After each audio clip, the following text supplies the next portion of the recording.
-40 degree तापमान, एक बर्फीला पहाड़ी दर्रा, अंधेरी रात, खराब मौसम, तेज बर्फीली हवाएं और 9 अनुभवी हाइकर्स।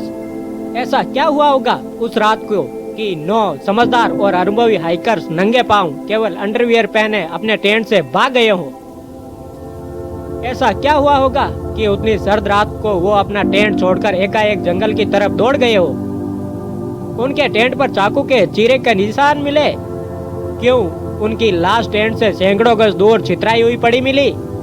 उनमें से एक की आंख क्यों गायब थी। क्यों एक टीम मेंबर की जीभ कटी हुई थी। फूटी खोपड़ी, टूटी पसलियां, क्या हुआ था उनके साथ। ये क्या, क्यों, कैसे का सवाल पिछले 62 साल से एक मिस्ट्री बना हुआ है। इस पर कई किताबें लिखी गई है, कई फिल्में बनी, दर्जनों एक्सपर्ट्स ने इसे सुलझाने की कोशिश की। सरकार ने कई बार जांच टीम बिठाई। देश विदेश के संस्थान इस पहेली को बूझने में लगे रहे। कईयों ने इसे अपने जीवन का मिशन बना लिया। किसी ने कहा इसके पीछे एलियंस का हाथ था। कोई बोला किसी विशालकाय जीव ने उन पर हमला किया था। किसी का अनुमान था सीक्रेट वेपन टेस्ट से निकली रेडिएशन के चलते वो पर्वतारोही मारे गए। किसी ने कहा यह कोई टॉप सीक्रेट मिलिट्री ऑपरेशन था। 100 मुंह 100 बातें। बीते दिनों इस मामले में एक नई थियरी सामने आई है। क्या है ये मामला, आइए आपको इस वीडियो में विस्तार से बताते हैं। रूस में यूरल फेडरल डिस्ट्रिक्ट नाम का एक प्रांत है। इसे अपना नाम मिला है रूस की यूरल पर्वत श्रृंखला से।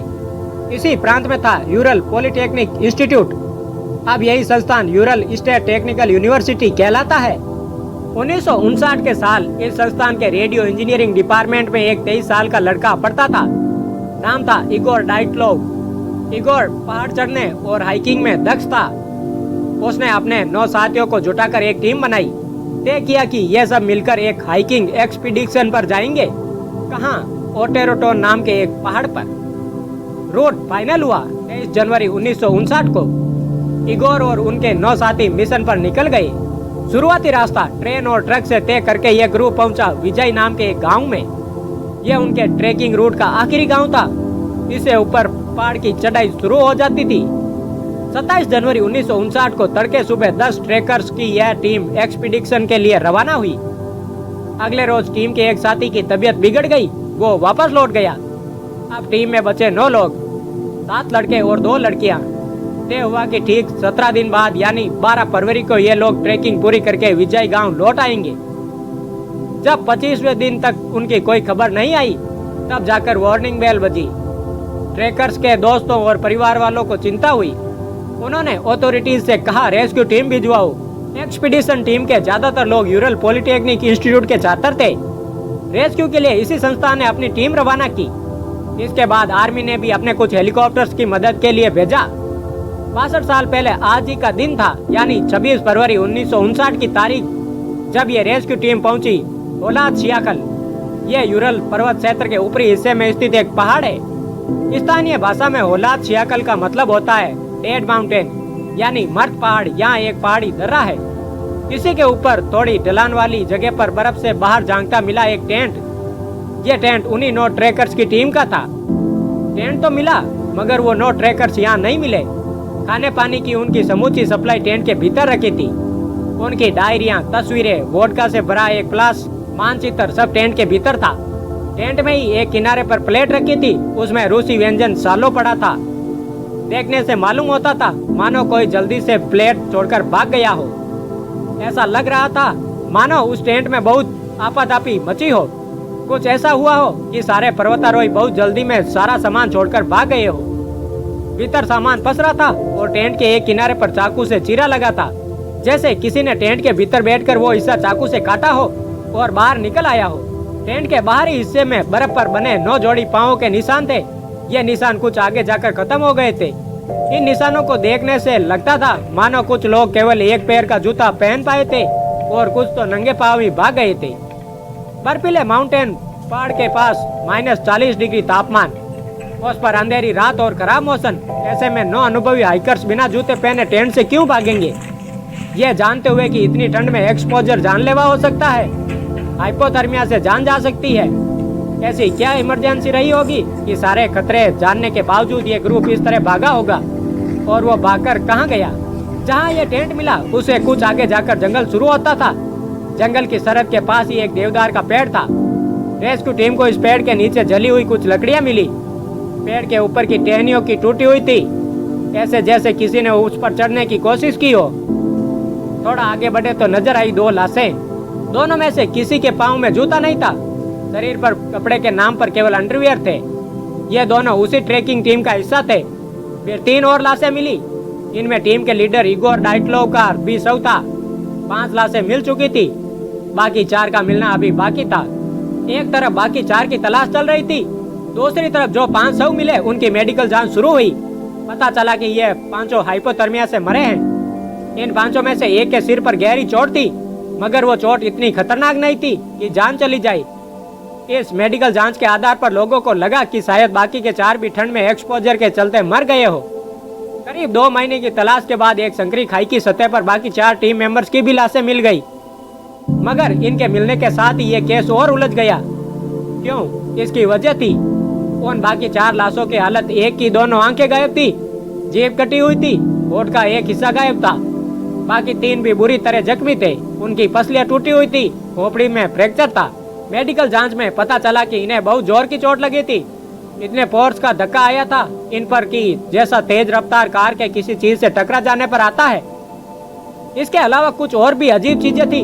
मसलन टीम की एक लड़की के पाँव में दूसरे टीम मेंबर की जैकेट बंधी थी, एक का ट्राउजर जला हुआ था, एक के शरीर पर किसी और के कपड़े थे, कुछ के शरीर पर नोचे हुए चितड़े लिपटे थे।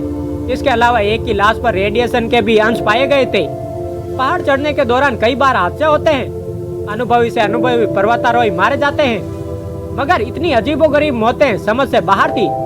टीम मेंबर्स की डायरिया 1 फरवरी 1959 की शाम तक का पूरा ब्यौरा बताती थी, मगर उस रात को क्या अनहोनी हुई उसका कोई जवाब नहीं था। कुछ के शरीर पर बस अंडरवियर क्यों था? फूटी आंखों और कटी हुई जीभ का कारण क्या था? इतने फोर्स से चोट लगने की क्या वजह थी? ये सारे सवाल लॉजिक से परे थे। इगोर और उसकी ट्रैकिंग टीम के साथ जुड़ा पूरा घटनाक्रम ही समझ से परे था। इसी के चलते ये घटना एक सेशन बन गई। लोगों ने इसे नाम दिया डाइटलोव पास इंसिडेंट। ये नाम एक्सपीडिशन टीम के मुखिया इगोर डाइटलोव के नाम पर प्रचलित हुआ था।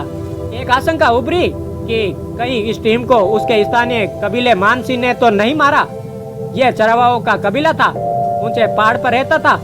आशंका थी कि कहीं उन्होंने बाहरियों को देकर हमला नहीं कर दिया हो, मगर यह आशंका भी खारिज हो गई, इसलिए कि एक्सपीडिशन टीम के किसी के साथ संघर्ष के सबूत नहीं मिले थे।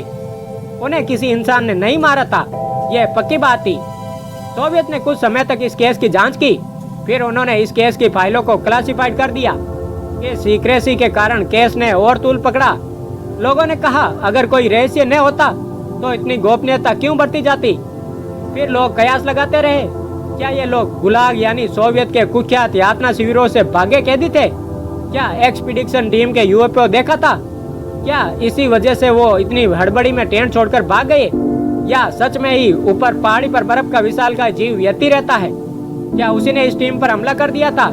या कहीं पहाड़ से एकाएक कोई अनजानी और खतरनाक ऊष्मा निकली? या ऐसा तो नहीं कि किसी न्यूक्लियर हथियार का परीक्षण हो रहा हो और ये टीम उसकी चपेट में आ गई हो? केजीबी, सीक्रेट मिसाइल टेस्ट, कान फाड़ देने वाले इंफ्रासाउंड, अनतीन एंगल निकलने वाले इस केस में 90 के दशक में सोवियत का विघटन हुआ। सोवियत दौर के कई रहस्य बाहर आने लगे। इस केस ने भी सिर उठाया। रूस के बाहर भी बात फैल गई। इस केस ने मेनिया का स्वरूप ले लिया। इसे टर्म मिला डाइटलोव मेनिया। लोग ऑब्जेक्शन हो गए इससे। ये केस इतिहास की सबसे बड़ी अनसुलझी पहेलियों में गिना जाने लगा। फरवरी 2019 में रूसी सरकार ने यह केस वापस खोलने का ऐलान किया। इस जांच का नतीजा आया जुलाई 2020 में। इसके मुताबिक उस हादसे की वजह थी एवलांच। क्या होता है एवलांच? पहाड़ में जहाँ स्लोप वाला इलाका होता है वहाँ बर्फ जमा होती रहती है। इस बर्फ को सहारा देता है स्नोपैक। इसे समझिए बर्फ की एक ठोस और मोटी सतह जो धीरे धीरे बर्फ की कई सतह जमा होने से बनती है। ये स्नोपैक अपने ऊपर जमा हो रही बर्फ का सहारा देता है, उसे नीचे गिरने से रोकता है। लेकिन जब बर्फ का वजन बहुत बढ़ जाए तब कई बार स्नोपैक कमजोर होने लगता है, उसका एक हिस्सा टूट जाता है, ऊपर जमा बर्फ नीचे रिलीज हो जाती है। यही प्रक्रिया एवलांच कहलाता है। एवलांच में एकाएक बहुत सारा बर्फ तेज रफ्तार से नीचे ढुलकता है। बड़ी एवलांच अपने साथ बड़े बड़े पत्थर, पेड़ और मिट्टी का मलबा भी लाती है। रूस ने अपनी जांच में एवलोज को कह दिया, मगर इस थ्योरी की सपोर्ट करने के लिए कोई संतोषजनक तर्क नहीं था। इसकी वजह से कई सवाल अनसुलझे रहे। कई एक्सपर्ट्स का कहना था कि जिस जगह डायलोटोव की टीम ने कैंप लगाया वहां स्लोप बहुत लो था। इस स्लोप का एंगल 30 डिग्री से कम था। एवलोज 30 डिग्री से कम एंगल वाले स्लोप पर नहीं आता। अगर बहुत एक्स्ट्रा ऑर्डिनरी हालात बने और एवलोज आए भी तो वो छोटा होगा, उसका फोर्स ज्यादा नहीं होगा, उसमें वैसी चोटें नहीं आएगी जैसी उस टीम को आई थी। इसके अलावा उस इलाके में हमेशा तेज हवा चलती रहती है। हवा हल्की बर्फ को उड़ा ले जाती है, उसे इतना जमा ही नहीं होने देती कि एवलोज आए। एक बड़ा सवाल यह था कि रेस्क्यू टीम की एवलोज का कोई सबूत नहीं मिला। ऐसे ही सवाल के साथ लोगों ने रूसी जांच की थ्योरी को खारिज कर दिया। जनवरी महीने की 28 तारीख को प्रतिष्ठित साइंस जर्नल नेचर में एक लेख छपा। इसे लिखा था दो लोगों ने, योहान गामे और एलेक्जेंडर पुजरिन। योहान स्विट्जरलैंड स्थित snow and avalanche stimulating laboratory के प्रमुख थे। एलेक्जेंडर स्विट्जरलैंड में ही जियोटेक्निकल इंजीनियरिंग के प्रोफेसर है। इन दोनों ने भी डायलोटोव मिस्ट्री को सुलझाने की कोशिश की। उनकी जांच में भी जवाब मिला एवलोज, मगर यह नतीजा रूसी जांच की तरह सवालों को अनसुलझा नहीं छोड़ता। इन दोनों एक्सपर्ट्स ने वैज्ञानिक मॉडल का इस्तेमाल किया। तत्कालीन मौसम से जुड़े डेटा के सहारे डायटलोव हादसे वाली रात को रिक्रिएट किया। फिर उन्होंने एवलोज जैसी कंडीशन पैदा करके उसका नतीजा देखा। इस रिजल्ट के आधार पर बताया गया कि डायटलोव की टीम के साथ क्या हुआ था। घटनाक्रम कुछ यूं ही है कि 1 फरवरी 1959 की शाम एक्सपीडिशन टीम डेड माउंटेन के ऊपर पहुंची। वहां पहाड़ के पूर्वी हिस्से पर एक ढलान के पास 0.1079 के ऊपर उन्होंने अपना टेंट लगाया। यह उनकी चॉइस नहीं थी, वो बर्फीले मौसम में रूट से थोड़ा भटक गए थे। मजबूरी में उन्होंने यहाँ डेरा जमाया। रात का वक्त था, सब टेंट के भीतर सोए थे। तभी एकाएक ऊपर की तरफ से एक एवलोज बहुत तेज फोर्स से उनके टेंट की तरफ बढ़ा। जिस जगह ये टेंट था उस लोकेशन में इस तरह का एवलोज आना बहुत दुर्लभ घटना है, मगर दुर्योग से उसी रात वहाँ यह दुर्घटना हो गई। मगर ये एवलोज उनकी मौत का कारण नहीं, बल्कि उनकी मौत का जरिया था। उनके टेंट के एक किनारे पर बर्फ जमा हो गई। जो टेंट की उस साइड में सोए थे वो तेज फोर्स के चलते जख्मी हो गए। बाकी टीम के मेंबर्स में से किसी ने टेंट में चाकू से चीरा लगाया।